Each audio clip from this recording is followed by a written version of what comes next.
is the baseball capital of the world. Regardless of what they say in New York, or Philadelphia, or Chicago. We continue to reflect on the life and the legacy of Reds legend Pete Rose. Pete was known for his fierce attitude and, of course, for being the hit king. So we're talking about his legacy, and we have a special guest with us. If you know this person, you're probably my age, maybe. Wildman Walker is a legend, honestly, in this town. He was on. Some would say in my own mind, but that's good, Trisha. You were on the air for so long. Yeah. You are probably like the most famous, genuine fan of Pete Rose that I can think of. I would agree with you. Yeah. Are you? Yeah. Why would you say you are? Why? Because I've been a fan of his since 1963, and I stayed with him in all his troubles, in '89 and on, and all the troubles that he encountered. I never, I backed him 100%. He never forgot that either. And your son?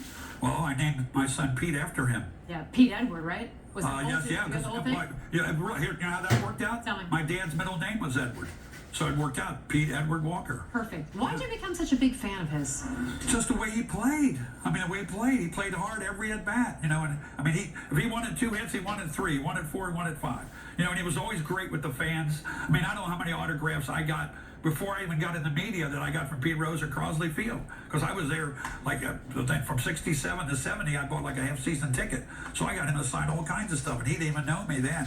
And I don't know if I told you. I don't think you know about this story. Go ahead. But I got arrested in 1969 for running on the field and shaking hands with Pete Rose because he was in the batting title race with Cleon Jones, and me and my buddies were all talking. So many guys were running on the field that year. I don't know what it was. It was '69. That was a crazy year. Yeah. So I ran out. I ran to second base. I slid into second base. Then I ran out to right field and shook hands with Pete. And all he said was, "You're blank as grass." So then I left. I went to court, and it was $25 in costs back then.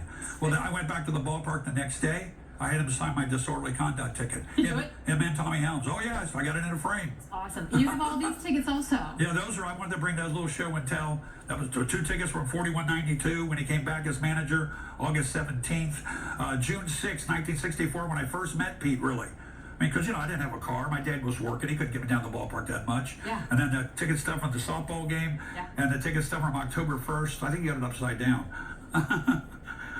Ticket stuff from October 1st, 1978, which was his last game as a Red before signing as a free agent with the Phillies. That game, Trish, went 14 innings. How ironic. So, also. How ironic. All right, so tell me about 14s. You said there's a lot of 14s out there. Oh, my God. I came up with this. Let's come up with like Cincinnati Reds, 14 letters.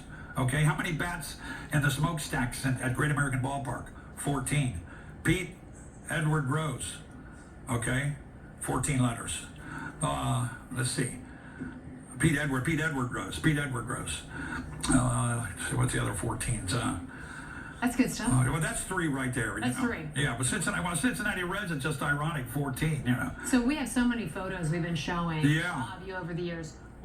How did you become such good friends with him? Well, it was really probably after he was, really after he admitted that he finally bet on baseball, because we had him in the WEBN studios right after that, and he apologized to me on the air, which blew my mind. Like, I'm really sorry, that I didn't tell the truth. Really? And I told him, I said, that's all right, man. So I just kept in touch with him, and it just went on, and now I wrote the book.